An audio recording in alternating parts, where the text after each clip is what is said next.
Welcome, everyone. Today we are celebrating the best of EVO, EVO 2026. Thank you for coming, for being here with us. Would you like to share a little bit about what the word of EVO means, not just to us coordinators, moderators, and participants, but also the importance of EVO for our international community of teachers, for teachers worldwide. EVO is a special project of TESOL colleagues and was founded in the year 2000. And ever since, it has been offering free professional development to TESOL professionals around the globe. And for this past 26 years, we have a team of coordinators making sure that the EVO runs. We have the call for proposals, in which we count on moderators to give a session and join us. And then January, February, we run those sessions, we deliver these sessions, and we have participants from around the globe joining us. So it's the community grows every year. With a lot of sessions have been offered ever since. As a project of the COLAS, we are members of the COLAS. The COLAS offer resources also, community inside our TESOL members community, with the newsletter, more access to library of the live events and other activities. So we also would like you to become part of this great community. Our big thanks goes, of course, to the moderators for the outstanding work they have done, in especially the feedback we have received from participants. Mary is going to show and talk a little bit about them, right, Mary? Yes, of course. Yes, and really, we are really thankful for the time and dedication you have given in this past year to EVO. First, taking the opportunity to join, especially our new session, Think Green, Think Deep, with Marcela Vijan and her co-moderator, Marcela Danowski. Thank you very much for joining our community as a moderator, and also our dear past returning sessions with Zuleika leading the team, and Zuleika Sabatero leading the team as a lead moderator, and Helena Galani also, and Zinabi Musavi, who is not here with us today. So please, Mary. Yes, of course. In this EVO 2026, we had many participants saying how well they have felt in our sessions. So we know that the feedback provided by participants were very, very positive, and many highlighted how practical the activities were, how collaborative the different tasks also were, and how these tools that were presented in the different sessions, how useful they were for them and for their classes, and how useful they were also for the engagement of the students in the classroom, for those who were teaching because some of our participants were not teaching by the time they were taking the sessions, but they found the sessions very useful, and they are very eager to put into practice those tools they learned how to use while they were in uh, our sessions. So we also had some testimonials about how confident they felt about using the different tools they learned in different sessions. Some of our participants were also enrolled in different sessions. They were, I mean, despite we told them that that is a little bit of work that they had. I mean, they wanted to be in different sessions, and their feedback was really amazing. So they were confident despite they were in two sessions at the same time, learning at the same time, exchanging ideas, sharing these ideas with other educators. So it was beautiful to see how they felt, and some of our participants are here, and I appreciate, for example, Nabila, who is here, and she was in two sessions at the same time, and she has said many times that she enjoyed both of them, and I don't know how she did, but she did with both of them. So these hand-on activities that we share in our sessions, where it seems that they were remarkable for them. They understood these tools can support lesson planning and also classroom engagement. So we appreciate your words and your testimonials here. So we hope that many others can join next year for EVO 2027. All right, and I think it's time to remember what EVO. The next slide, please. In the next slide, we have that we need to remember that EVO sessions, have been delivered for 26 years. All right, integrating technology and TESOL, very important. So there is a focus on these tools. Current tools like AI and many other tools. All right, with TESOL. So we also would like to say that we provide a collaborative space for educators, TESOL educators from around the world, and what we do here is we explore different tools, we share experiences, and grow professionally together. And we invite you all, those who are attending and those who are just listening to us today, to join EVO, to start. If you want to become a coordinator within EVO, this is the time you can raise your hand and also, join us in this work, and this volunteer collaborative work that we do. And we hope that many of you are, available for, support in EVO 2027. Thank you very much. Thank you, Mary. Thank you very much, Mary, for sharing. As Mary said, we had really wonderful comments. Later, we are going to share the feedback from participants with the session moderators as well, so you can enjoy your comments, the comments you have received for your session. So today we gather here with a team of moderators to share what is like delivering an EVO sessions, what lessons we learned from this experience. Moderators went through the design or redesign as returning moderators, returning sessions. And then delivering this session year after year, right? So I'm gonna now pass on to Graciela, who will host the moment where each session is going to be sharing. Thank you. So let me stop hosting. Thank you, Graciela.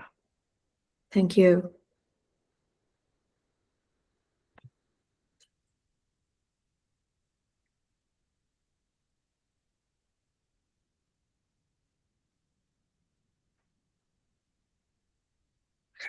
Right, so these are the sessions that were delivered during EVO 2026.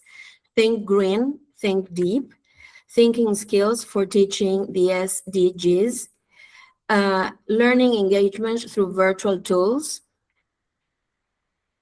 From Substitution to Redefinition in Tech Enhanced Learning, and Immersive AI Companion Design. So now we'll go deep into each of the sessions, and the moderators will provide us with an overview and outcomes and insights of each of the sessions. So to start, let's start with Think Green, Think Deep, Thinking Skills for Teaching the SDGs. This is a new session in 2026, and the moderating team is composed by Marcela Villan and Marcela Danowski from Argentina. It's my honor to introduce you. Hello. Hello, everyone. And it's an honor for us to be presented by you, Graciela, from our own country. And it's an honor for us to have had you as a mentor together with Grazia, who is not here today, but it has been a real honor to be accompanied by you. Can I share? Go ahead. Okay, but I think you need to stop sharing.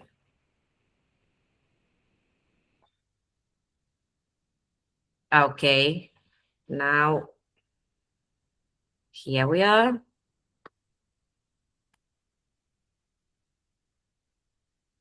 Okay. Okay, so here we are. Well, for us, for Marcela and I, it's a great pleasure to be here with you all today presenting the results of our EVO session 2026. At the Best of EVO 2026. Our session was called Think Green, Think Deep, Thinking Skills for Teaching the SDGs. As Graciela just introduced us, we are Marcela Villan and Marcela Danowski from Buenos Aires, Argentina, teachers of English, right? Teaching at different levels, high school, primary school, high school, and university level. And we're also teacher trainers. We are really grateful to have been part of these EVO sessions. For us, it was a great pleasure from beginning to end. It was new to design a course for EVO and at the same time to run it during our summertime here in Argentina. But it was a great pleasure from beginning to end. We were really motivated, and we got really engaged with the participants that were very, very active throughout all the session, the course. Our session invited elementary and high school EFL teachers to explore how thinking skills and thinking strategies can be used to promote engagement with the Sustainable Development Goals, the SDGs or global goals. This framework adopted by the United Nations in the year 2015, these goals that have to be reached by the year 2030, that is called the United Nations 2030 Agenda. They are the most important part of the United Nations 2030 Agenda, and that encompass the most important problems, the most important challenges that the world is facing nowadays, especially in these days in which we are running through very harsh times in different parts of the world. So we consider that it's essential to take this topic to the classrooms and to train students how to think actively towards these issues and take action towards these issues that the world is facing. It's not an easy task, but thinking can be trained, and that's why we connected both things, the training of the thinking skills and the Sustainable Development Goals. So these were our main topics. Here you've got the 17 Sustainable Development Goals that encompass problems and challenges like poverty, hunger, the question of health, the question of education, and the question of climate change, and life on land and life below water, the question of the energy, what's happening with our energy, what's happening with work, infrastructure, the question of the issue of reducing inequalities by the year 2030, and of course, of trying to reach responsible consumption and production that is so necessary for the world to improve and to get better. And also the thinking skills, as I told you a few minutes ago, the thinking skills that can be trained with small strategies, with small steps that we can take into our classroom. At the same time, being part of EVO, the idea was to introduce different tech tools for teachers to take to the classrooms, yes, and to be able to work on these issues at the same time.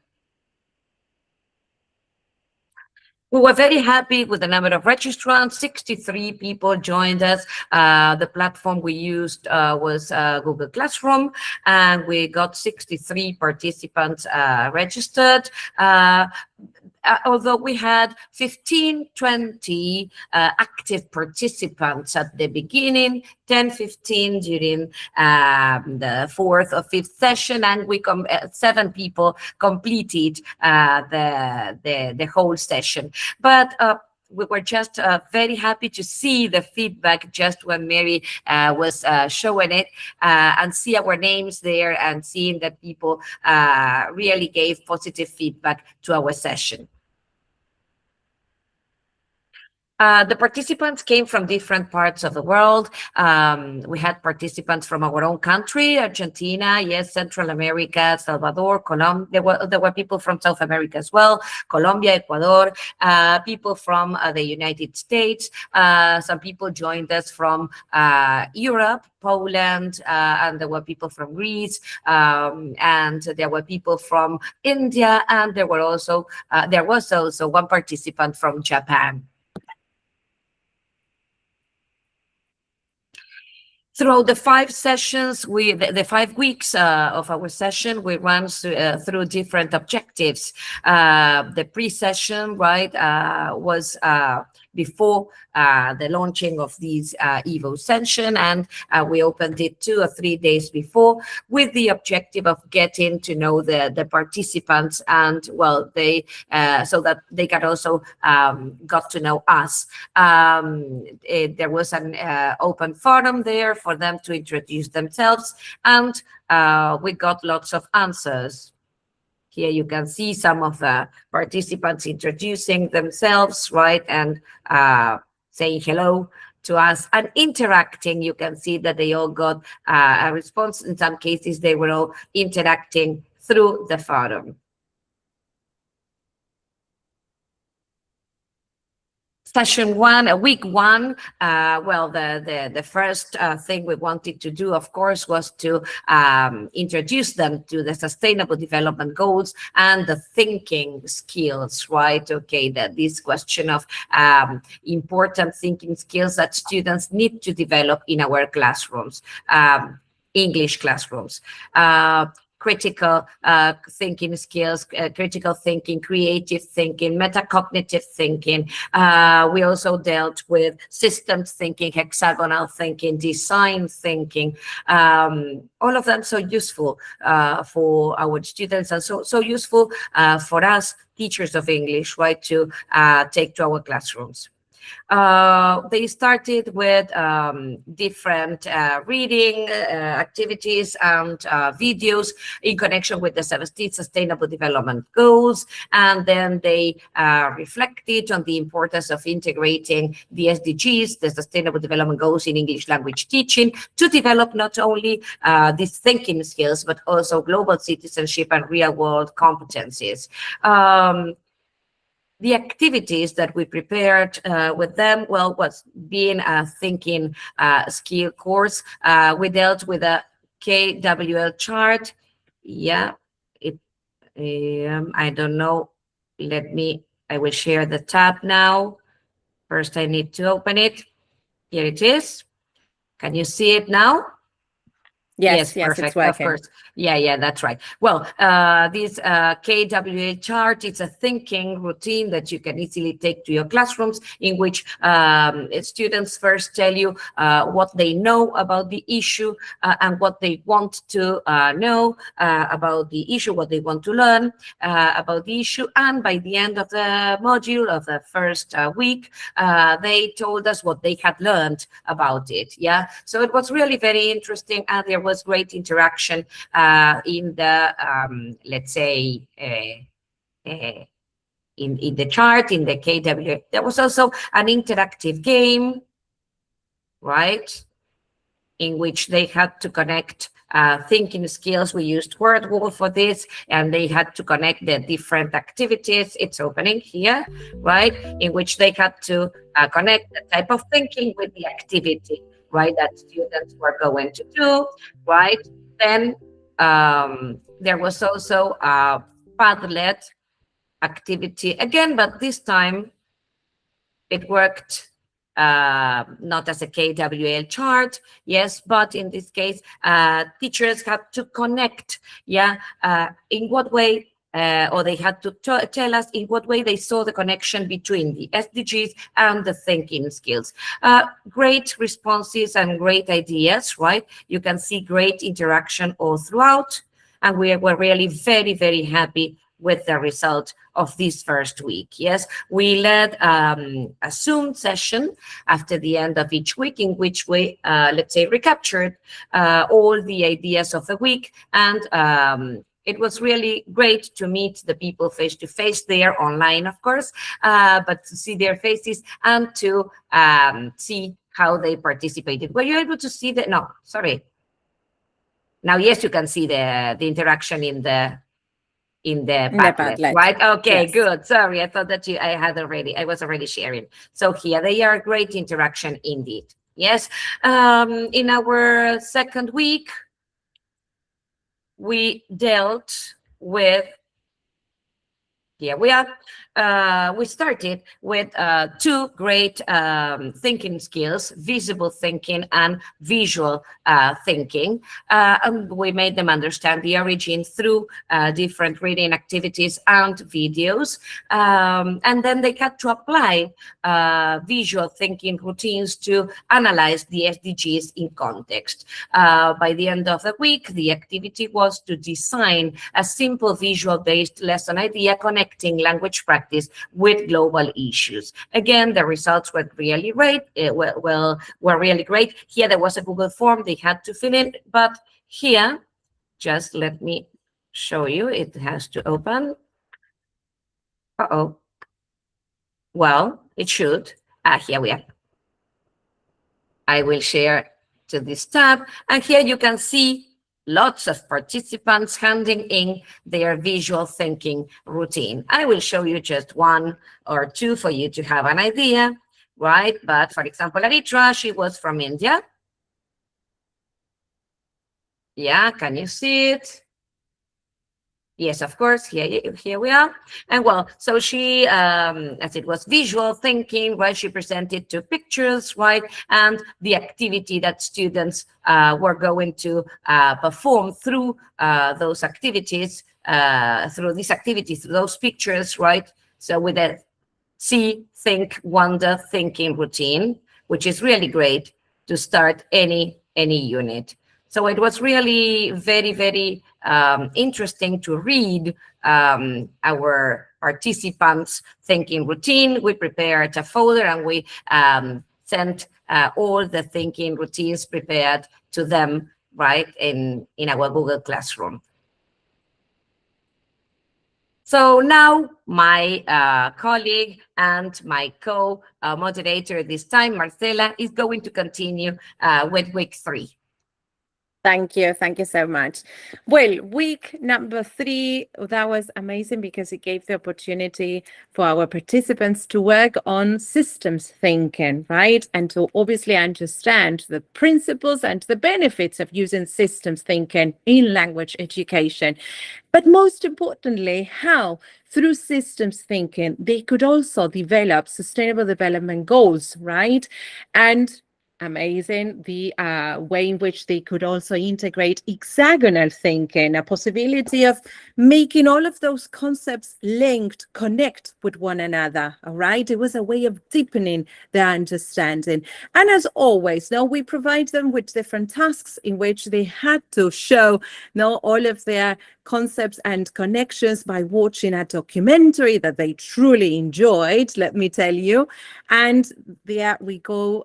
We have some examples of their hexagonal thinking web maps, right? And I think that when they have to go through all of those activities, that's the way in which they can truly see the benefit, right, of all of these strategies. And they start thinking on how they can eventually apply them in their lessons. And apart from reading material and videos and all of these tasks, they always receive extra material, just in case if they were curious and they wanted to get deeper in any of these topics. There was also an extra material section in each module. Let's go on. And in the case of hexagonal thinking, we also provided them with the possibility of just creating it on a sheet of paper and taking a photo, or even making use of some apps, right, that were totally free. Then week number 4 was also an amazing opportunity for them to move from what it was just understanding problems into concrete solutions, right? Into coming up with possible solutions to real world scenarios, right? It was looking through real issues and making use of design thinking, okay?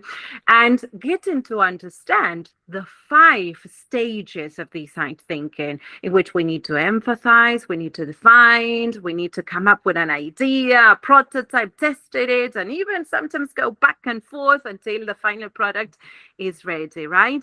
And again, participants could see how through design thinking, they were always making use of the language, but at the same time, making use of real world issues, working on problem solving, on creativity, and most importantly, developing this real world thinking and connection, right? And there was a task in which they had to work on an exit ticket. And it was an amazing opportunity to pause, to reflect, right? To think of, okay, how can I apply design thinking, and the sustainable development goals in my own classroom, but being totally honest in the sense of thinking of, okay, potential challenges when I implement design thinking and the sustainable development goals. Then, okay, if it happens, if this challenge occurs, okay, how am I going to deal with that? Strategies to overcome all of these challenges. And they started sharing their own reflections. And it was always amazing to see how we could also learn from them, because we were learning and exchanging different perspectives, different realities, and they were making use of all of the strategies and knowledge that we shared with them, but at the same time coming up with new ideas, that maybe we have never thought of before. So that is amazing, how we constantly got to learn from one another. And let's go back Just to the one second. Yeah. Just 1 second. No worries. There are too many things to share. That's why. Okay, here we are. There we go. The exit ticket, the discussions, always interacting with one another. That is something that we truly need to appreciate and recognize from our participants. They were constantly engaged into debates. And lastly, we got to our week number 5, our last week, in which was the moment to integrate everything, to truly reflect on their learning journey. And it was an amazing opportunity for them to make use of all of the thinking strategies that we have explored: thinking routines, visual thinking, system thinking, design thinking, and how to integrate them into their own teaching context. So again, a variety of ideas, all ideas integrating critical thinking, creativity, empathy, and global awareness for sure. In here, we have some final reflections that we would like to share with you just very briefly. For example, connecting design thinking with the sustainable development goals has also changed the way I see classroom learning. Then they are very useful in organizing my own thinking. And as an associate learning myself, I'm always looking for ways to connect ideas in a way that others can understand. So you see that the benefits were not just simply for their students, but also for themselves. My learning journey in sustainable development studies has been both transformative and grounded. It has reshaped not only how I understand environmental challenges, but also how I view my responsibility as an educator. My goodness. Although I haven't had a chance to implement any of these activities as classes are not currently in session, I anticipate that when I used, they would provide the students with rich opportunities to explore multiple viewpoints and engage authentically with language. Well, that is the opportunity of making use of the language as an opportunity, as a channel of working on real-world scenarios. This course has provided me with valuable resources and strategies to change my students' perspectives, showing them that teaching English is more than just a set of grammar structures. It's also a powerful tool for global citizenship, sustainability, and social change. Well, amazing. Throughout these course, I was about to share the very last one on the prior slide. Marcia, can we go backwards just a little bit? Okay, sorry. Sorry. Throughout this course, I have significantly deepened my understanding of the Sustainable Development Goals and the role that thinking routines play in developing students' critical, creative, and ethical thinking. Look at that. No, not only critical thinking, that was one of our main focuses, but also talking about ethical thinking. Look at that, our responsibility as educators, our students' responsibility as global citizens, right? And I believe we do also have another one on the The last slide. one. And I feel profoundly blessed having taken this batch-based learning associated with EVO 2026. It has been a meaningful and fun experience for me. That's also important. Not everything was learning, but also having fun all along the course, right? So I have started to look at teaching and learning in a far more insightful way. It's okay, it's all right. Don't worry about it. But basically, as you can see, we had a great time with all of the participants. This was such an enriching opportunity and experience to connect with people all around the world, and create a sort of supportive learning community in which we were all exchanging our experiences, resources, apart from everything that we learned, basically in the course. It was really inspiring, and we all felt very much motivated.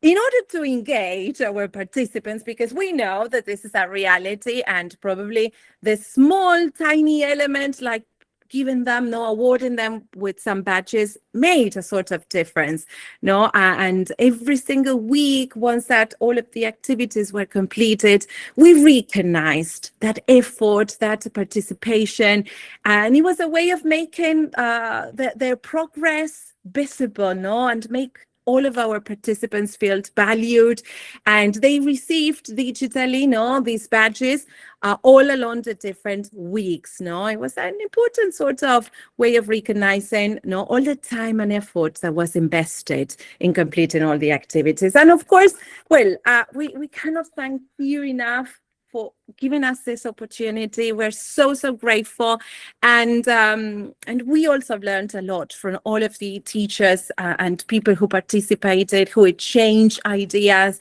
It was such a learning experience for all of us. So we invite you to make use of the thinking skills and the Sustainable Development Goals, because we truly believe that they can transform our classrooms, right? We are not only creating spaces where English, no, is being learned or is being taught, but also we are developing a mindset, no, and developing skills that are necessary for being ready to face all of the challenges that this unknown world, no, has for all of us. So thank you once again for this amazing opportunity. Marce, would you like to say our final words? No, it's just to say that we have to remember that we not only teach English, but we also teach and shape human beings in this difficult world. So thank you very much, Ivo. It's been a real pleasure for us. If you have any questions for us, we are here to answer them. And Thank we are you. also, looking forward to more collaboration in the future. Always grateful, really. Thank you, Marcela Vishan and Marcela Danowski, for walking us through your session. Now, let's open the floor to questions or comments from attendees.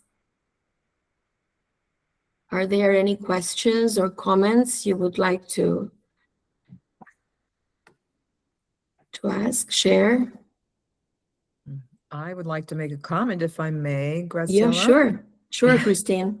I thought this was an amazing new session, so I was very happy to get the results and the responses and the engagement. As I put in the chat there, the engagement by the moderators was palpable. So I'm sure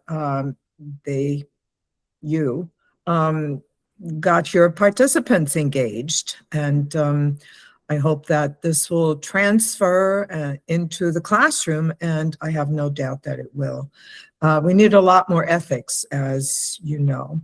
Mhm. So I was very happy to hear that, and I wish you lots of luck. Thank you very much. No, thank you, Christine. It's a Thank real you. pleasure Thank for us to receive. It's an honor for us to receive this feedback from you. Thank you. Thank you. Thank you, And Christine. thank you all for the great comments. We were really very happy all throughout the session. We were really very happy to be part, and we are really very happy today to have been part of this amazing experience. Thank you. Thank you for sharing that and No, saying that as well. Thank you. So let's now move to, I'm sorry. There.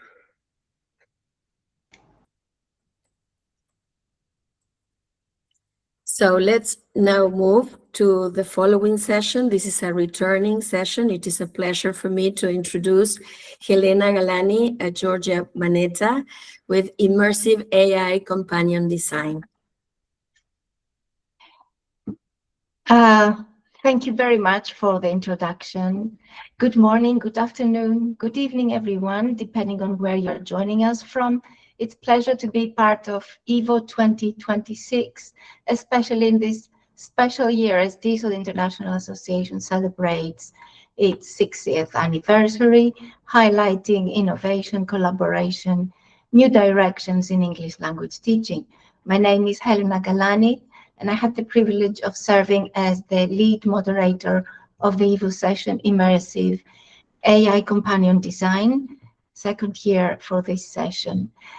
Over the past weeks, our international group of educators explored how immersive environments and AI companions can support language learning by combining virtual worlds, artificial intelligence agents, and pedagogical design. So today, let me briefly share the focus of our session, the structure of our work, and some key takeaways that emerged from this collaborative exploration. It has been an extraordinary experience, very creative, very productive, and I was particularly pleased to see that we teachers, no matter how busy we may be, we always have the time to do what pleases us most when it comes to professional development. So if I may share my screen. Yes, sure. Thank you.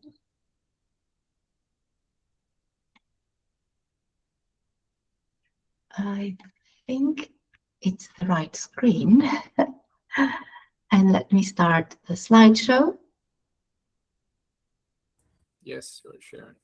Yeah, is it? It's floating. Right. It's loading, yes. It's taking a little while today. I don't know why. Here we are. A warm welcome from myself, Helena Galani, and Georgia Manetta. We are both located in Greece. Georgia is an EFL educator in state primary schools.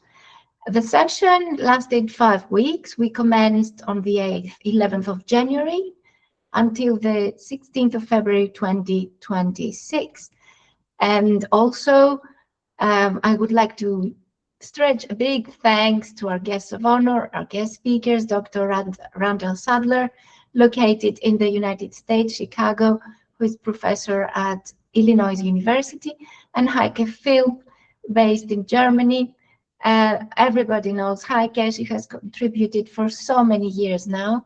She's the CEO of Let's Talk Online and initiator of several European Union projects on the use of virtual reality and for language teaching.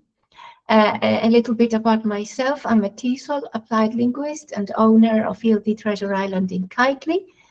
I love harnessing virtual reality, virtual worlds, and AI for instructional design in order to promote the objectives and the educational needs of my learners. I love presenting the topic in conferences, and I've been a long-standing EVO moderator, empowering teachers and learners alike. Georgia is another dedicated language educator, applying cutting-edge tools to her instructional approach, supporting teachers, especially through Erasmus programs. Heike is CEO of Let's Talk Online, and she has spearheaded several EU projects, as I told you earlier, that focus on language learning in virtual environments. Dr. Professor Sadler, everybody knows about at the University of Illinois, specializes in applied linguistics and has extensive experience in using immersive technologies for language instruction and research.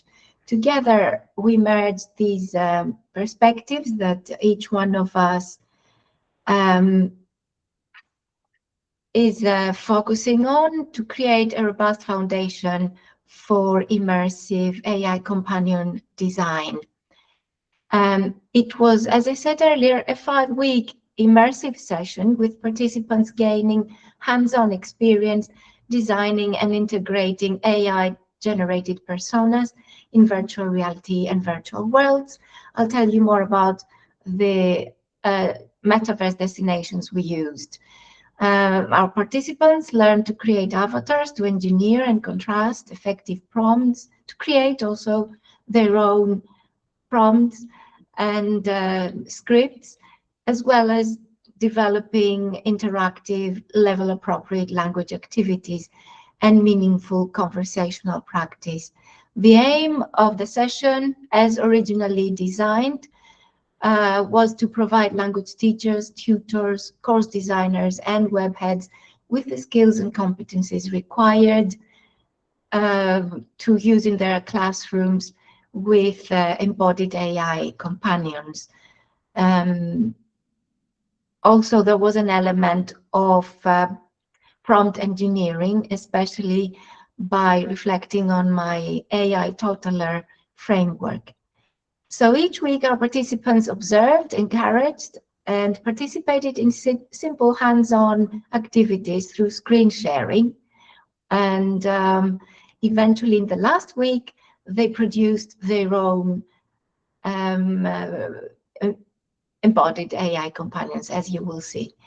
The target audience was experienced language educators. I'll give you more statistics on this.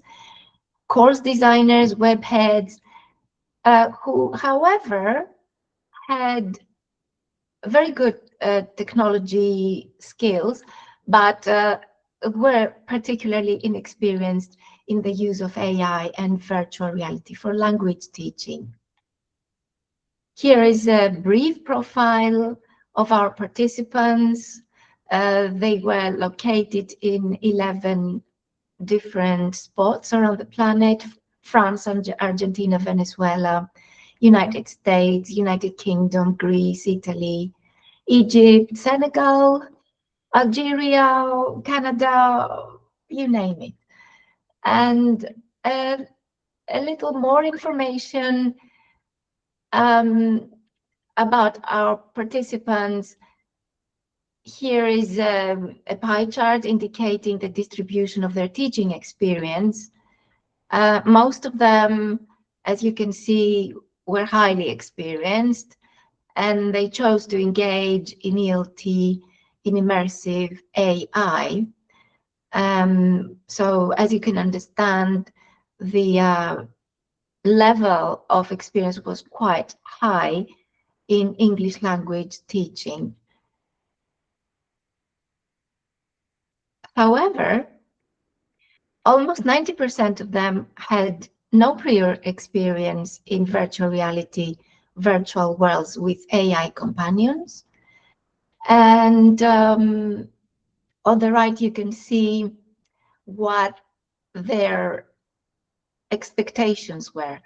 The thematic areas they wanted to delve into were digital competence development for teaching purposes, pedagogical reflection with the use of the technologies that we were examining, AI for impact in ELT, curiosity and openness, virtual reality exploration, metaverse awareness, because we integrated a lot of other online tools, AI integration in metaverse, practical classroom application, which was the main focus of our workshop, as with EVO sessions every year.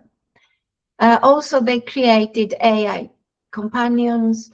They wanted to immerse into AI companion design, which they did successfully. Teaching with AI in higher education was other participants' objective, AI tools and usage in ELT, innovation and professional growth, teaching in the metaverse with AI. This is all based on a Google survey that was carried out in the orientation week already. The final outcome, out of about 80, 75 to 80 participants, actually 10% gained the certificate of completion by handing in 2 projects based on 2 of our modules, but also by participating in discussion forums on our learning management system, which was Canvas, as I will tell you in a minute. Approximately 12% of them gained the certificate of participation. That was substantial. It was actually adequate feedback for us to gain takeaways and draw our own conclusions about the way teachers can acquire such skills. So here are the names of our successful participants who gained the certificates of completion. On the right, you can see 8 of them handed in more than 3 projects and contributions. And we also had about 10 participants contributing and engaging for more than 20 minutes within Canvas. The session outcomes, well, participants were indeed able to navigate the learning management system, to interact with fellow participants, to exchange conversation, to reflect on each other's projects. They entered the environments, well, the ones who actually completed successfully and contributed with projects, they did more than entering. They constructed and implementing a virtual teaching assistant tailored for their language learning context. They employed persona design techniques to shape effective teaching agents. They analyzed and compared prompting strategies. They developed AI-powered characters equipped to guide learners within defined domains of practice in the destined metaverse, virtual reality worlds. They designed immersive language learning tasks, they formulated detailed character personas, they composed advanced prompts for LLMs to generate interactive non-player characters, they embedded AI pedagogical agents into virtual worlds, they designed, implemented, presented, but most of all, we all had so much fun. It was a very enjoyable experience, not only educational. The first session each week involved screen sharing demonstration and orientation around the destination, which was Wonder VR, Frame VR, Kitely, and Second Life. The second session per week involved creative hands-on exploration and production for those who entered the environments. Also, the session recordings were always available on our Canvas LMS for those who wanted to revisit the session, or for those who were not able to attend for restrictions, personal restrictions, or time obligations. Some indicative activities that our participants engaged in, as originally planned, apart from screen sharing and watching the recordings, they entered the communication platform, they sampled 3D virtual simulations, they created interactive tasks, they carried out quests designed in, I had designed a quest on ELTAI Town, which I have for my students in Kitely, and also on EduNation in Second Life, which Randall Sadler had offered for us. It was very playful, very engaging, collaborative, and also it was particularly interesting to see how fast teachers acquired skills to create and contrast prompts, to build interactive, immersive, and pedagogical experiences, and to use in-world affordances to build in these worlds. The core spaces we used, as I said earlier, were Second Life, OpenSim, Kitely, Frame VR, and Wonder VR. But originally in the orientation week, we showed our participants around HoloTutor AI, Conv AI, and Fluent Words. Subsidiary technologies were Zoom for our live meeting sessions, Canvas, learning management system by Instructure, Genially, Digipad, our YouTube channel, Google Drive, Slides, and OpenAI, Gemini, Perplexity. Here is the outline of our weekly syllabus. In the first session, which was on Sunday, the 11th of January, we showed everybody around to the destinations that actually constitute an exemplary paradigm for educators to use in their classes.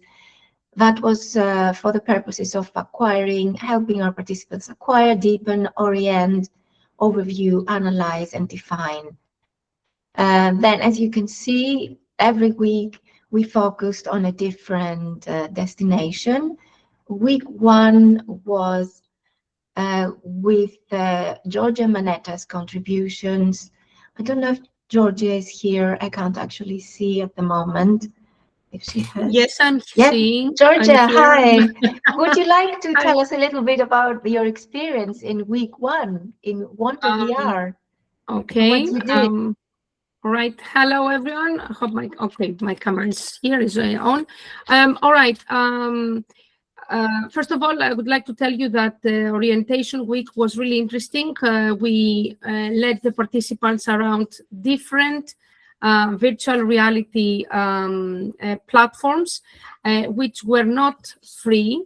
And well, they had some free trial days, as Helena said, but we wanted to make sure that they understood the role of these platforms and the difference between platforms which could not be, let's say, this word never comes to mind, which cannot be altered, which cannot be changed. They can just, and participants can just enter and learn. And then we moved on to Wanda VR, which is a platform offering a lot of things to educators and to students. Participants had the chance in the first part, in the first day of the week, to move around and see how we can upload a 360 image to create a new environment, or how to customize a ready-made avatar and give it a whole persona in order to support the role that we wanted to play. Elena, I cannot see the slides very clear. Oh. That's why I am improvising. Oh, really? Okay. Yeah, no, I haven't. Don't worry. I can have a summary, and then you can say more if you want. Sure. Okay, that's fine. So in the first day, let's say in the first day of that week, we had an orientation of the Wanda VR platform, and participants could walk around, could move around, could experiment with ready-made spaces by me and Elena, if I remember correctly. Whereas in the second day, we were there to guide them through how they could create their own environment and how they could program and give an avatar the appearance, the personality, the way it should reply to students, let's say learners' questions, and how to guide them around learning.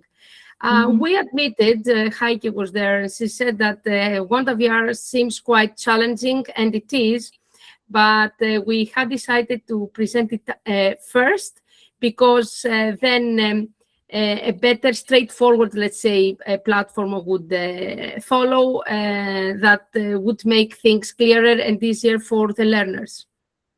Thank you, I think that's Georgia. enough. Thank you, Helena. Please stay on, because at the Yes, I'm end you might I'm want to here. contribute further. Thank you. Well, in week 2, we focused on Frame VR. As I told you earlier, participants went on a quest around ELT AI Town, which I have created for my students, and they learned about the 3 pillars of embodied AI companion design. So we had the opportunity to explore a lot of elements, a lot of affordances available in Frame VR, and to actually eventually, in session 2, the participants had created their own agents, AI agents in Frame VR, which they actually uploaded on Digipad. As you see, we had 4 different sections in which the participants uploaded photographs, links, comments, descriptions, and exchanged reflections. A lot of interesting ideas, very useful ideas came out of this.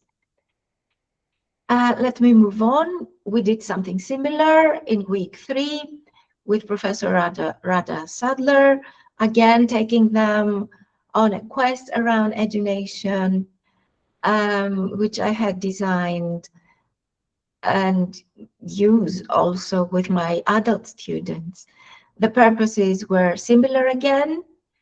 In the second session, by the end of the second session, in week 3, participants created their own AI companions in Second Life, which they made available here with descriptions, but most of them are on the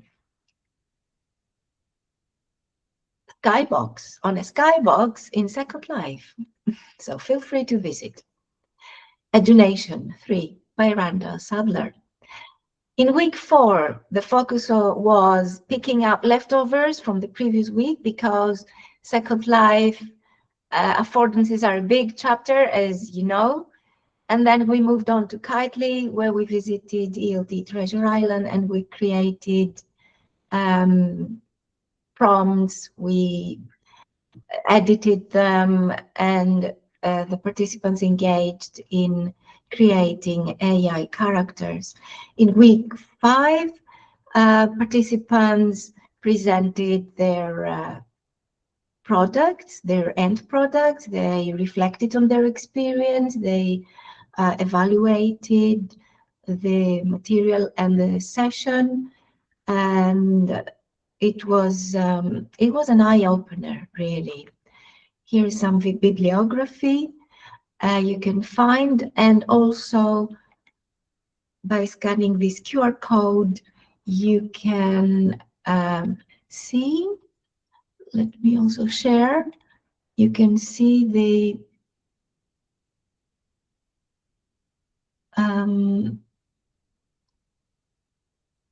it seems that I have to stop sharing in order to be able to paste the link. Sorry for interrupting you. I'm going to start sharing again. So here you are. So we produced this very nice book on Book Creator app. You can see the preliminary information I've already shared with you here. And at the end, you can see separate pages with links and snapshots of the participants' creations. This is also always available for you to visit, and you can see the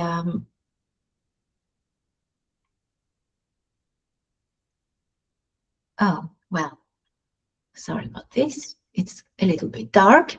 Let me re-share.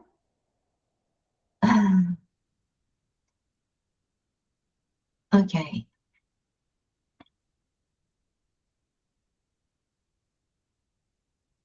Well, my cause for doing all this is to empower the learner, especially the learner of our world, in the particular century we're living in, with the everyday habits they have using technology.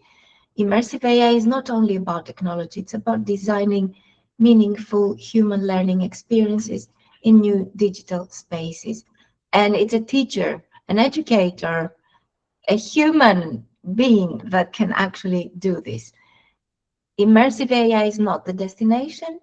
It's the new design space where language educators can reimagine how learning happens. This is what I believe, and it is our duty and to humanize AI and all the available technologies.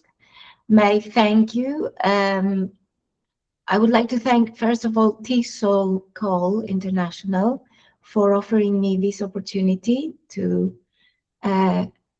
lead this session. A big thank you to the coordination team and our mentor, Rose Var. Despite all the difficulties, I do admire your management and collaboration skills. Thank you so much. Also, thanks to my co-moderators, Georgia, Heike, Randall, and all our participants who, despite their heavy duties, their heavy schedule, they managed to be present and bring out the best of themselves. I'm open to any questions and answers for you. Thank you for sharing your work and insights, Elena and Georgia. Graciela, thank you. Now we have time for some questions and comments from attendees. May I? Yes, please. Yes, sure. Thank you. Thank you very much. Really nice to see how this year developed this session. really great. I saw in week 3 the term API keys. Oh, right. So could you tell us what that is? I really don't know. So love to learn. API key is a unique secret code that's used to authenticate and authorize an application. And for the purposes of embodied companion design, it is used, mainly we used it in Second Life in order to activate and to build the character and the behavior of our embodied agent. It's an application programming interface. That's what it stands for. It's a unique identifier that is used to connect Second Life, the prompt, with OpenAI, because this year we used OpenAI to issue the API key. I don't know if this helps. No, yes, it's something for us to look forward to, right? To learn. Yes, yes, thank you. We also presented that last year after my presentation at online. I carried out a workshop on how you can actually use API keys to build companions, embodied companions. Okay. Well, can I also acknowledge that today is International Women's Day? And it's especially meaningful that so many of the educators contributing to EVO and to these sessions are women who continue to lead, to innovate, to support learning communities across the world. And I would like to thank Miguel for surrounding us with his warmth, his attention, his cooperative Miguel is wonderful. Yes, he is. We can attest to that. Thank you very much, Elena, for your kind words towards me as a mentor and coordinator of EVO. Really, EVO cannot exist if it's not for every member of the coordination team. So we are always working together behind the scenes. Thank you very much. May I also say something? Sure, Christine, go ahead. No, I'm always amazed at your sessions, and I'm really happy that you and Georgia came back again this year. And each year I think the session changes and has changed for the better. It's the longest running session in the lineup, so that's really great. And even though I wanted to. I've always tried to get into the session and participate.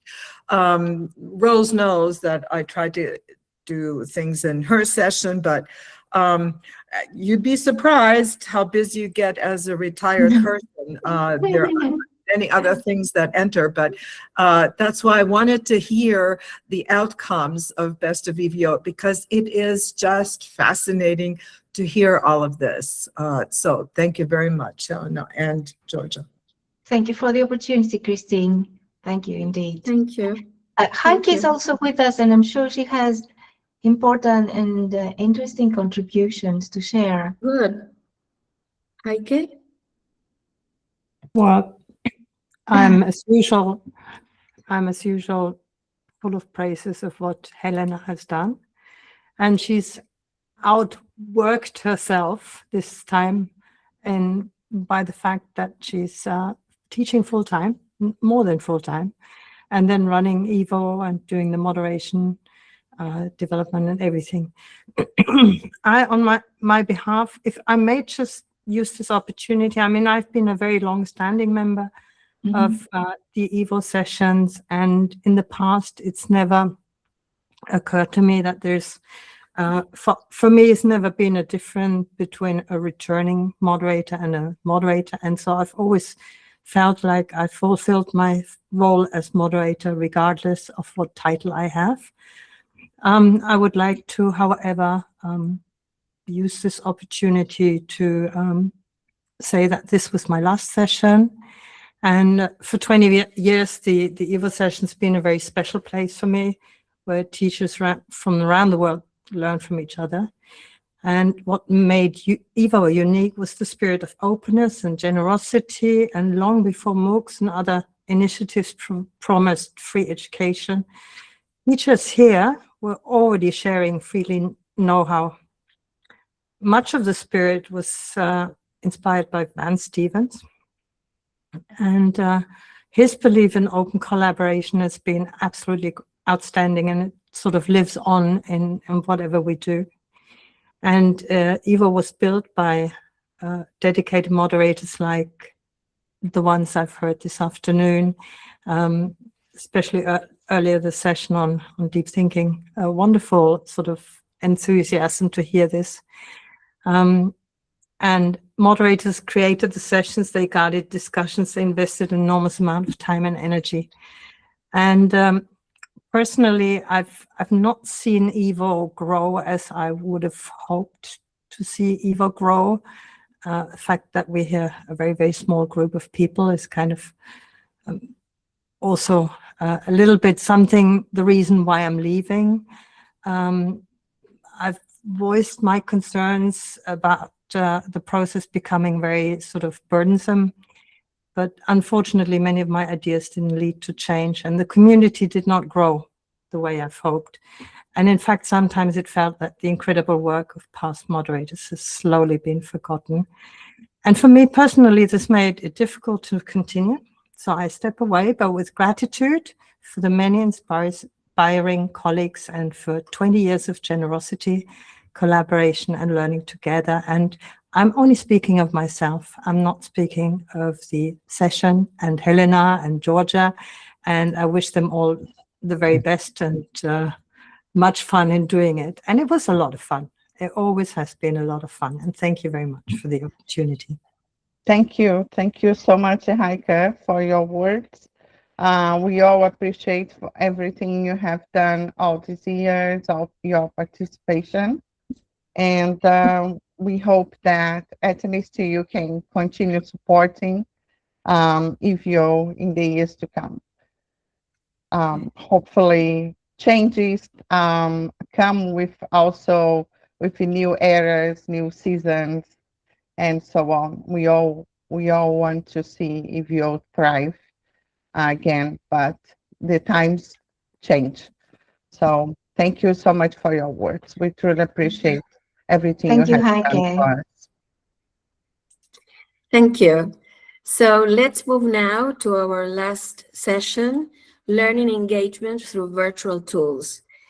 Let me introduce you to the moderation team. It's Zuleika Zapateiro, Maria Alegra, Olenka Villavicencio, Marisa Juaco, and Miguel Ángel Carraza Campos. So the floor is yours. Thank you, Graciela. Thank you. Good morning, everyone. Good morning, EVO team, moderators, guests, participants. Good morning, good afternoon, good evening, depending where you are. Yes, Marisa is going to share the screen. This is a teamwork. And we are a group presenting the session, Learning Engagement. And it is a group of teachers, professionals from Latin America, Olenka Villavicencio from Peru, Marisa Huacho from Peru, Miguel Carri Alegra from Venezuela and US, and me, Zuleika Zapateiro from Panama.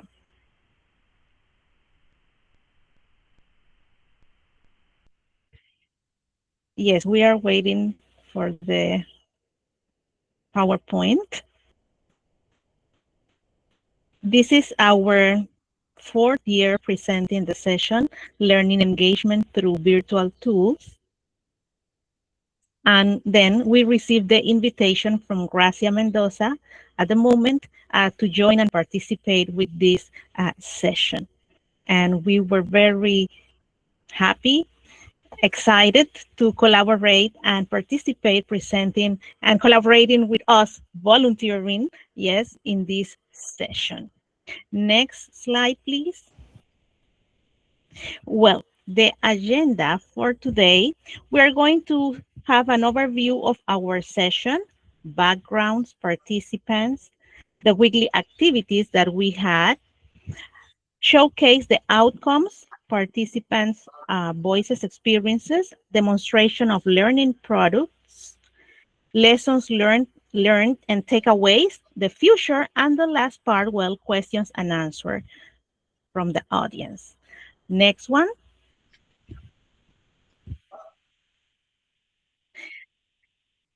Well, learning engagement through virtual tools, overview, background, the outcomes. Here we share the 5 main objectives of our session, yes? Importance and relevance of apps in varied contexts that was worked during week number 1.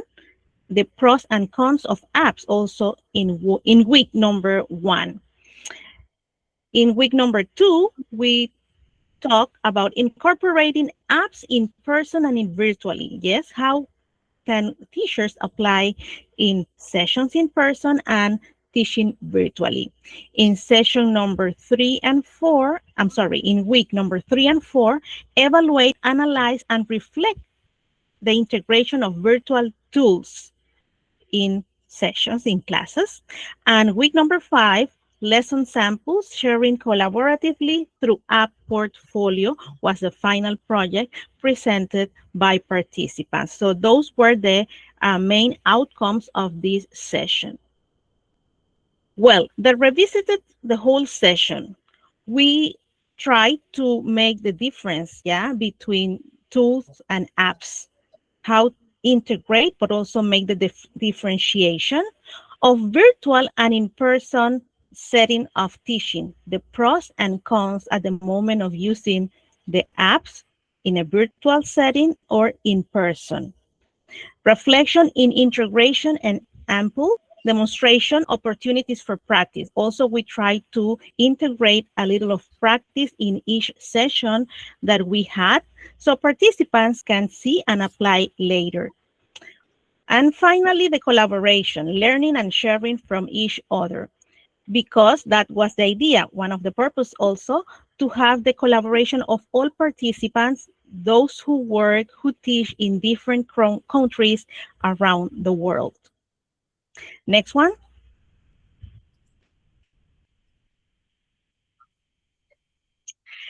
Now, let's see an overview of the participants and the results, yes?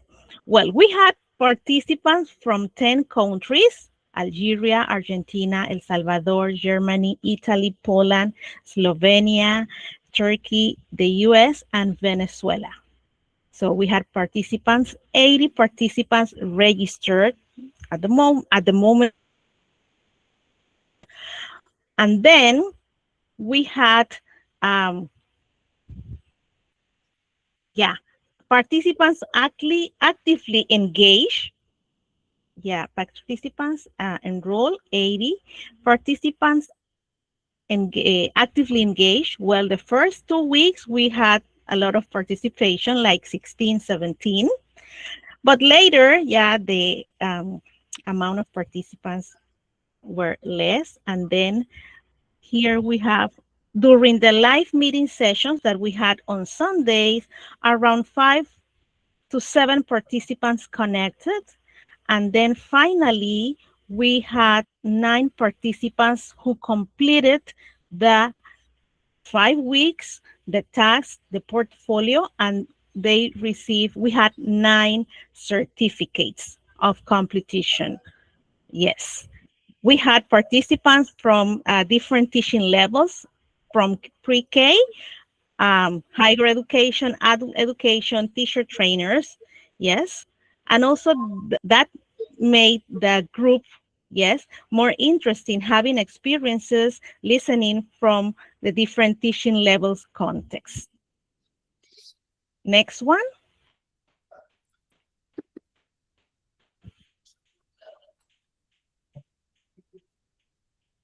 Okay. Overview engagement, overview appreciated. Well, according our results or practice, yeah, what we have experienced, we can set and we consider that the complexity of the session was adequate, yeah, according the level of the participants. We had innovation in the integration of variety types of apps. We were looking to introduce, yeah, new apps in order to share with participants and learn, explore. Highly appreciated of use of the apps that support teachers' work and workload. Yes, we want to integrate apps that can help the teacher who has to prepare, design, correct maybe different task activities, but then we were looking for those apps that can help teachers with their workload. And also activities that were enjoyable for participants, and then also they can apply and apply in their classroom. Yeah, copy what they practice, learn, and then apply, introduce in their classes. What was appreciated? Well, the interaction among teachers from all over the world. As we mentioned it, we had 10 countries that participated. The dynamism, application possibilities, we tried to integrate in each week different activities according to the different apps that we were explaining and sharing. The tasks were organized very well, and also we had relevant discussion prompts. We also include that besides participants answer, reply, share their ideas, they collaborate with other participants and interact. We had a supportive community. We had valuable resources. The tools and apps also can be integrated in the teaching. As I said, we show them during the sessions, but we wanted that they also introduce in their classes and apply in their classes and in their levels, depending the level that they were teaching. So meaningful examples and demonstrations were presented during the session, learning engagement through virtual tools. Now let's continue with week 1, Miguel. Next one. Thank you. Yeah, thank you, Zuleika. Actually, well, like most sessions, we had an introductory week. Participants got to introduce themselves. We introduced ourselves also. We started interacting. They get familiar with the platform, and they also get to read about ethics and AI. And then, yeah, we moved to week 1. Well, in each session, there was an average of 4 to 5 tasks. The first one, participants were asked to go to Google Docs and scramble a document, put it together, and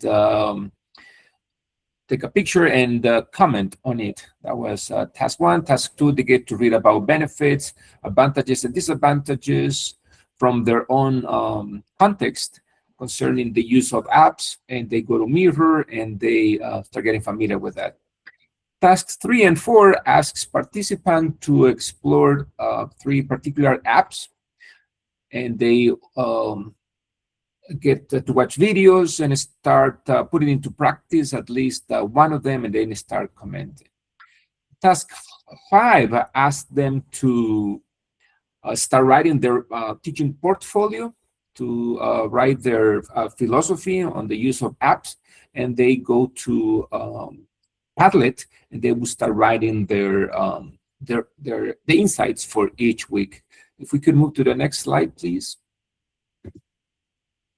Thank you. Okay, there's the sample of the Padlet I was telling you about. That in the first week we got a lot of participants, probably more than 15. We got 17 participants commenting on the on week 1, and they commented on the use of these 3 apps: Wakelet, Diffit. Go back, please, to the previous one. Wakelet, Diffit, and Notebook LM. I think most of them like Notebook LM because of all the affordances it has, and it's relatively new and has become very popular. I actually also watch a webinar with Jane talking about Notebook and the SciOps model was also very interesting. Yeah, so yeah, Notebook, very popular, very important apps that many teachers liked it, right? So some of the achievements, we noticed that participants improved their digital literacy knowledge. They explored these 3 apps I just told you, Wakelet, Notebook, DFID. They develop critical thinking, they start commenting on their experiences, and they give feedback to each other, and they share the experiences of the implementation of one of these tools, and they get to share on Canvas, they get to share their own experiences. So there's collaboration, communication, participants giving feedback to each other, so it was very rewarding.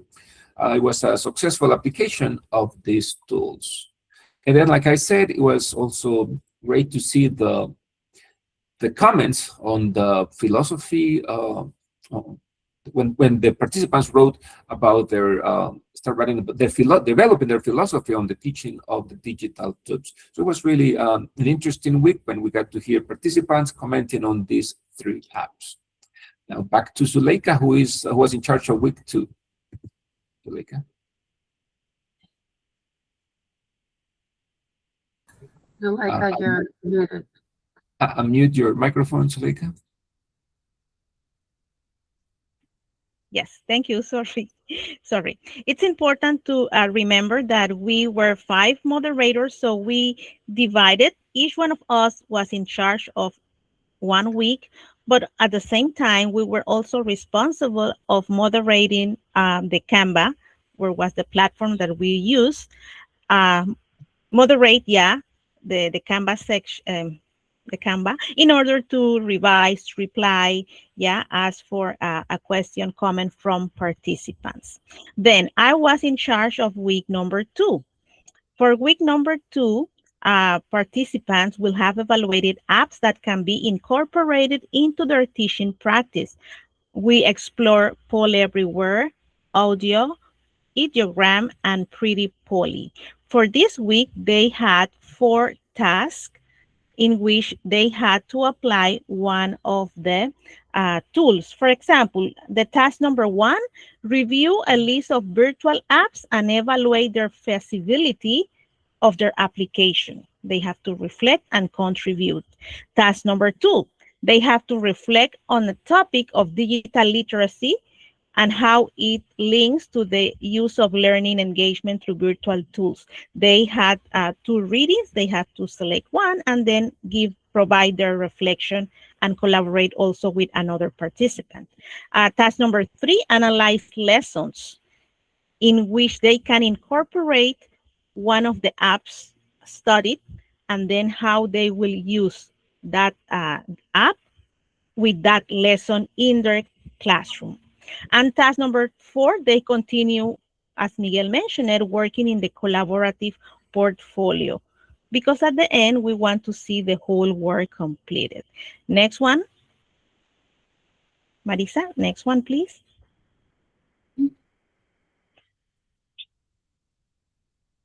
Then, as we mentioned, also the collaborative portfolio in the Padlet, they have to write their reflection and share with the participants there. So a big work, collaboration important always. Participants share insights on using various apps and tools in their teaching context. Common themes and trends emerge from the shared experiences and reflection on how their understanding of digital tools has improved. Yes, maybe some of them thinking at the beginning it was difficult. Not all of them has connectivity, electricity in their schools, in their areas. So how to work using the apps, how to get that benefit from that. Achievements during week number 2, participants successfully experimented with and explored the 4 new apps mentioned: Poll Everywhere, Audio, Ideogram, and Pretty Polly. Yeah, one of my favorites, Pretty Polly, because it provides like a conversation and it gives you different topics that you can choose and apply. demonstrated proficiency in using these tools by actively engaging in discussion and sharing practical examples also, yes, great ideas how they can implement, and foster a supportive environment where participants not only learn how to use the apps and tools, but also gain confidence. That's important in integrating them into their teaching practice. Sometimes teachers are limited, educators are limited, yeah, because they have a little of fear using technology, but yes, the idea is to integrate and practice and then reply that with your students. Thank you. Let's continue now with week number 3 with Olenka. Okay, thank you very much, Zuleika, for this. Okay, I was in chair of week number 3. So we are going to have 3 different tasks that the participant tried to do that. Please, Marixa, please. In the task number 1, they explore and become familiar with 4 different artificial intelligence tools, whereas we are going to have a variety of different parts. We practice the use of Genially and Canva to create different slides, presentations, games, escape rooms, and so on. So the participant has the possibility also to choose some generative artificial tools such as Copilot to create images, or Google Banana, Gemini for text, Cloudit, or Leonardo as well for pictures, and also Mapify to create mind maps. And I really like that all the participants since the week number 1, they were available and very happy to explore these different, some of them new, and some of them they tried in the previous years, but with new features that they have. Okay, so in the task number 1, from the different virtual tools that they have, they choose one app and one generative artificial intelligence applications, okay? In the task number 2, what do you have to do? They have to create the activity, okay? They are going to choose from the 2 different applications that they choose. They have to create, and what is the most important, that they put into practice in the classroom. So some of them have the possibility to do that, but some of them create because they were in the summer holidays, but they are very happy to explore in the next semester everything that they created, and they share their reflection through the discussion forum. In the task number 3, they continued working with the collaborative Padlet in our portfolio. They were very happy, and the most important that they have some reflection that the participants have in the how easy and how difficult was it in the classroom. Next, please. We are going to have different achievements that the participants do. For example, one of the most important is the strategy tool selections and resource creation, because they differentiate what are virtual tools. In generally, we divided in applications and also generative artificial intelligence tool, because when we talk about artificial intelligence, it's like an umbrella. It's a lot of information, but when we are going to say generative artificial intelligence tool, is how that they create activities when they create, for example, tests, video, podcasts, and so on. The other achievement was practical application and learning engagement analysis. This was very important because according to the Bloom taxonomy, this is the height, practical when they create it. Okay, and if they were very excited to do that, and integrated the chosen virtual tools into the classroom setting, or simulated a scenario that we are going to have 3 participants who were in the summer holidays, but also the way that they reflect the participants' reaction and engagement was very successful. And at the end, evaluative reflection in the collaborative Padlet and contextual tool assessment. They contributed to a collaborative portfolio by critically evaluating the ease of use and potential of selecting virtual tools with a teaching content. For example, in the task number 1, some participant created map maps through My Maps and Mapified, and they love this tool because a student try to find really easy to use. Okay, you only try to put the prompt that is perfect for them. Some of them was the first time to create genially, and nowadays they have a lot of artificial intelligence features that they created on that to create images, pictures, quizzes, and so on. So we're going to put some sample of them.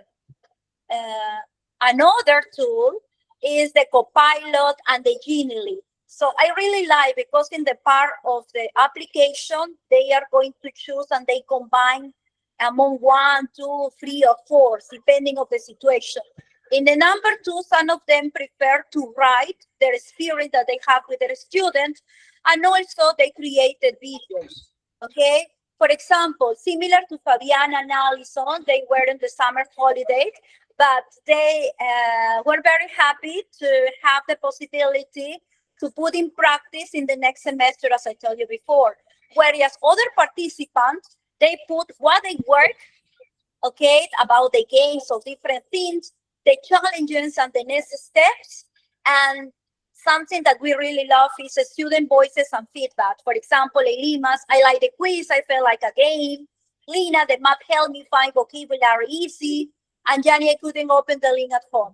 So everything was very successful, and I am very happy to share with all of them our experience, and also the collaborator of all the participants and the co-moderators as well. Okay, thank you. Next is Mary. Yeah, thank you very much. Okay, so as you have seen, this session has been very successful in exploring many apps, different apps, and this is not the exception. In week number 4, we also had the opportunity to explore more. And before I talk to you about the tools, I would like to state first the objectives for this week. One of them was to reflect on AI tools that suit their the teaching context of the participants. So we had to, participants had to read, reflect, explore, read articles as well.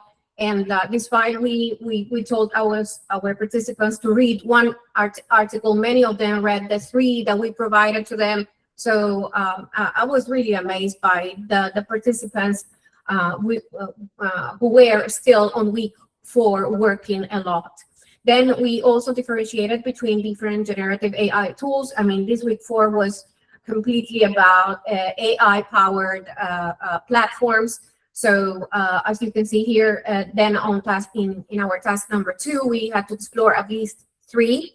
Could you please go back? I'll try to go very quickly.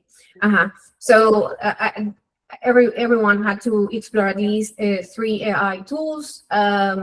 Then they had to generate teaching resources from that AI tools. But as I said, you know, the participants of this session were, beyond what we expected. I said, okay, explore only 3, but everybody was exploring the 6 that we shared with them. So it was, very funny. It was also, it was also enriching to see how everybody was, the ones who stayed till the end, were working so hard in order to complete all the tasks. The next one was, to apply and use the 3 resources they had created as lesson plans. They had to create maybe presentations, or they had to create quizzes, or any other material that it could create with the tools we had provided. And at the end, of course, everybody had to go to the portfolio and share what they did and to reflect. That was the most important part, I think, to reflect and give some kind of critical thinking to what they have done so far. And next slide, please. Thank you. And then in here, I can tell you that the 6 platforms, AI platforms that we share with our participants were Magic School, Question Wheel, Gamma, SlidesGo, Quiz Wizard and Quiz Rise. And in here you see an image of our portfolio, in which everybody was, contributing and reflecting about the different tools on week number 4. And as I say, I mean, they went beyond what we were requesting. So, I mean, they explored all the, I mean, I gave them 6. I mean, just for them to have a variety, but everybody, instead of exploring a couple of them or 3 of them as we requested, they were exploring everything. And I am sure that they gain deeper insight into the current state and potential impact of AI in educational settings, as we were expecting. They also learn, about AI-powered platforms to create, as I said, lesson plans, different teaching materials, rubrics, even songs using vocabulary they had to work with. They demonstrated ability to use these AI tools. The materials, the teaching materials they created were amazing. And they applied these AI tools in different teaching contexts. Some of our students, some of our participants were not teaching by the time, and they clarified that. And I was very happy that they were so sincere, but they reflected, despite some of them couldn't apply that in their context, they were really happy with the results. So thank you very much, everyone, for participating in week number 4.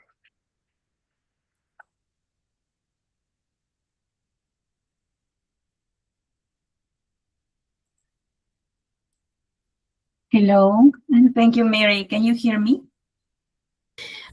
Yes, Marisa. We are a bit over time. If you could start wrapping up. I'm sorry to tell you this, but we need to. Yeah, okay. No, That's okay. I'm just going, basically week number, well, first of all, good morning, everyone. I'm very happy to be here. Week number 5 was basically a wrap up of all the sessions. We had just, it is the week we had just 3 tasks, and the main objective was basically to focus on the reflection, and also sharing what they have already produced and shared in the Padlet. As my colleagues mentioned before, so they were asked to publish, work through every week related to the tools they were presented. So then, in this part, as you can see, the main objective was highlighting, the collaborative portfolio, okay, and share the specific activities they prepared, and also prepare recommendations to other teachers about their experience, about the lessons learned. Now, the task number 1 was basically reflecting. We were given 2 questions to reflect on a forum. The task number 2 was reflect on one particular question and leave a comment, and also check the portfolio, as I mentioned. And the last one was basically to fill out the survey of the end of the session, the end of the course. Now, among the achievements, the collaboration on our portfolio was, we had a tangible final product. We had a place where they could explore not only their own products, but also the other participants. So then it was great because they could have many more ideas to implement in their own context. Now, also, this environment was very rich because people were from different parts of the world, as I mentioned, from different countries, from different contexts, educational contexts. So then it was very enriching. Finally, we had a lot of opportunities to network and grow professionally, seeing other perspectives that are always enlightening. Here, well, I'm just showing some of the products they prepared. Among the takeaways, okay, the recording of live sessions were very useful because we share them. Sometimes some of the participants couldn't connect. Feedback has been very positive. So we received at the end of the course some feedback from our participants. It was very, very motivating. We are looking for seeking more ways to improve the engagement. and also more collaborative activities for videos or from other applications or implementations of tools. Well, basically that. Now, well, here, Zuleika. I just want to say thank you for the participants. Thanks to EVO coordination team for giving us the opportunity to one more year participate and present, share with the community of educators around the world our session. And hope to see you in 2027. Thank you. Thank you, Zuleika and LEVT team. We will have 1 minute for questions and comments from participants, from attendees. If anyone would like to share comments, thoughts about the session. I would like to commend the team on another great session. It just sounds wonderful, and this session has been a wonderful one from the get-go. So I hope you guys continue it. Great job. Thank you. Thank you, Christine. Anybody else? All right, so let me share screen again.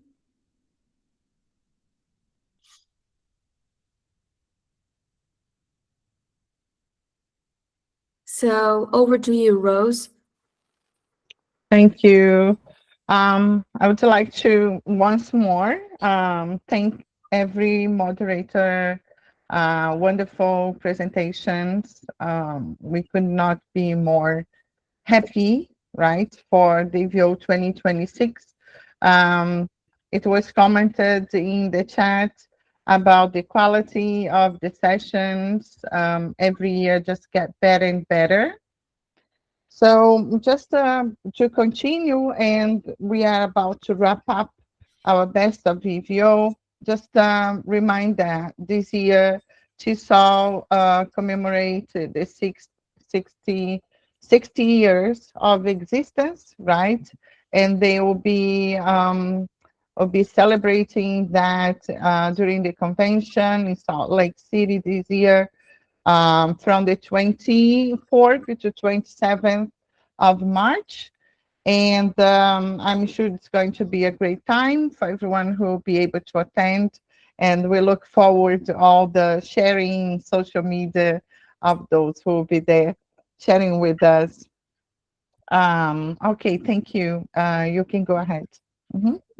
But of course, as I mentioned before, if you wouldn't exist, if it weren't for the coordination team for these 26 years since the founders who started the EVO in the year 2000 and provided this opportunity through the COLIASC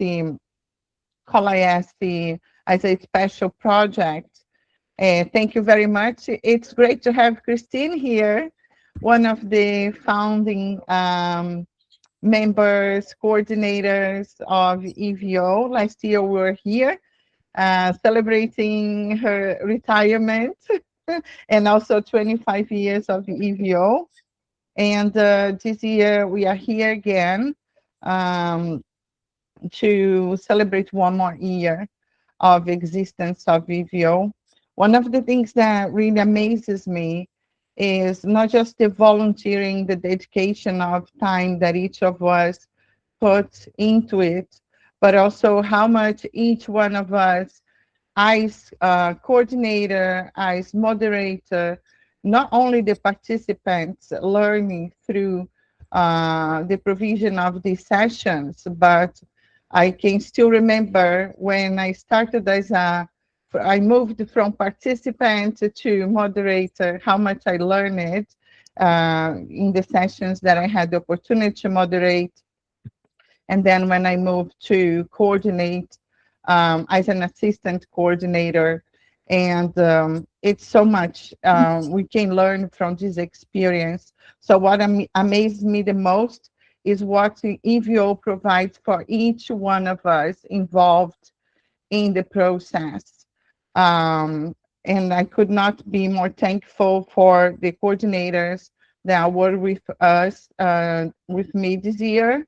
Mary, thank you so much for your service this year, for your dedication.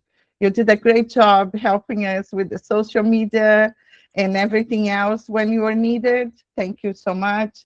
Miguel is always that voice, right? He's our stability in the group. So really thankful to have you among us. Really helpful. Jamie, despite always being so busy with her own work in Taipei, she also steps in when it's needed, and we are really grateful. Graciela, also a great addition for this year. Thank you so much for bringing your experience, your past experience to EVO, and everyone here brings their expertise. We had almost by the end of the year, Gracia had to step down due to professional reasons. Sonia also left us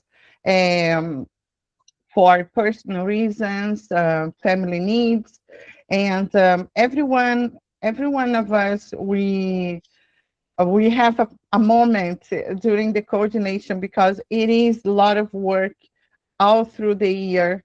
We all have these moments where we need to make decisions, when to stay, when to let it go, how much more we can dedicate of time.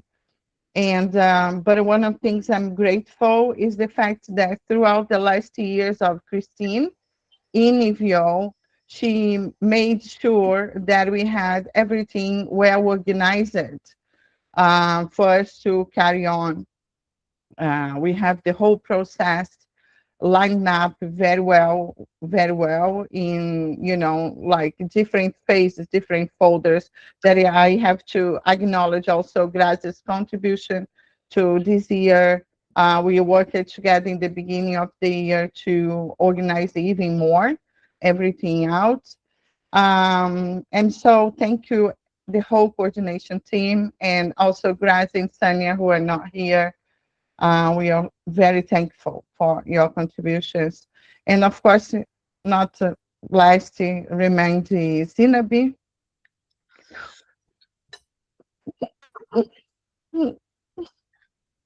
Yeah, we wish Zainab all the best, that she may stay safe and rejoin us.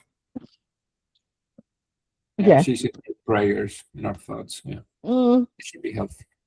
Yeah, Zinabi is from Iran, but ever since she joined EVO, she has been amazing.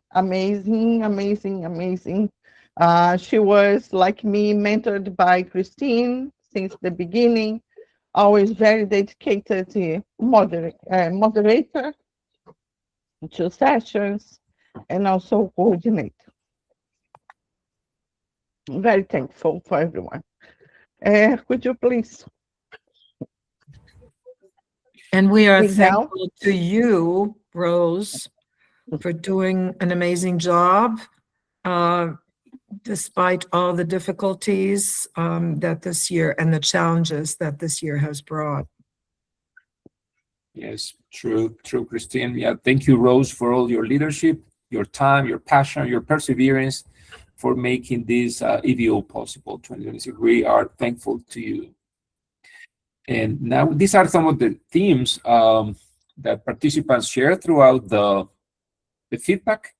Yeah, participants are thankful for the moderation, for the different sessions. There was a lot of learning, interesting experiences, engaging, immersive learning, a lot of AI also, scaffolding, different things, different comments that participants shared in their feedback.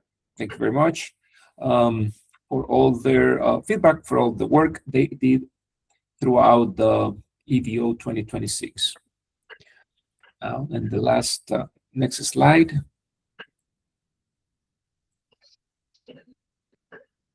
That's EVO 2026 is coming next. There's going to be a call for coordinators, like Mary said.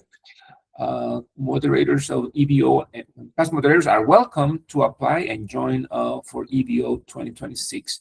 A lot of learning, a lot of experiences, a lot of enriching experiences that we invite you to experience this, have this opportunity and be mentored by one of the coordinators. Then we also have a call for session proposals. If you have participated in an EVO session and would like to propose a session, all you need to do is find a topic you're passionate about and invite 2 or 3 more colleagues and put together a proposal. More information coming soon.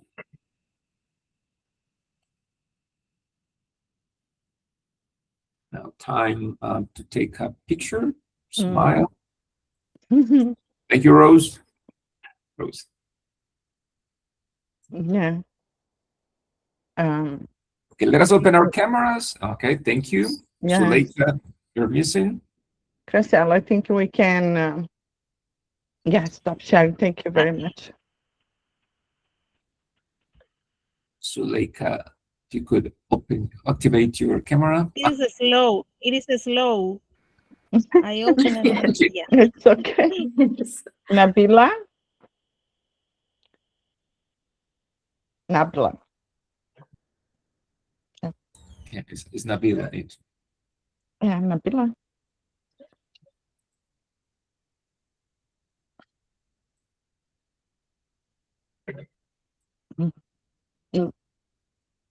Oh, bad net.